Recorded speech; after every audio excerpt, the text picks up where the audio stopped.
અમુકને ગમે એટલું સમજાવો ને પણ એ સમજતું જ નથી, કારણ કે એને પંચાયત કરવાની આદત પડી ગઈ છે. ફલાણાના ભાઈના ઘરે આમ થયું, પૂછડાના દીકરાને ત્યાં આમ થયું, ફલાણાની દીકરીને આમ થયું. અરે તમારા ઘરે શું થઈ રહ્યું છે, શું ખીચડી રંધાય છે એનું જુઓ ને.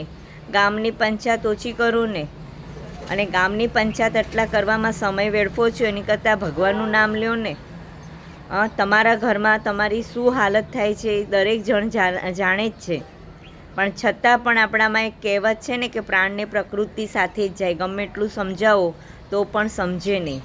તો જ્યાં આવી પંચાયત ભરાતી હોય, જ્યાં આવી બધી ભેગી મળીને ચોવટ કરતી હોય ત્યાંથી દૂર જ રહેવું, કારણ કે છે ને તમને પણ આમાં સંડોવી દે અને તમને પણ આમ બોલ્યા ન હોય તો તમારું નામ લઈને પણ તમને બદનામ કરે. એટલે આવી સ્થિતિમાં જ્યાં સુધી તમે આપણે કહે ને કે ચેત્યા નર સદા સુખી, તો ચેતીને રહેજો, પંચાયતથી દૂર.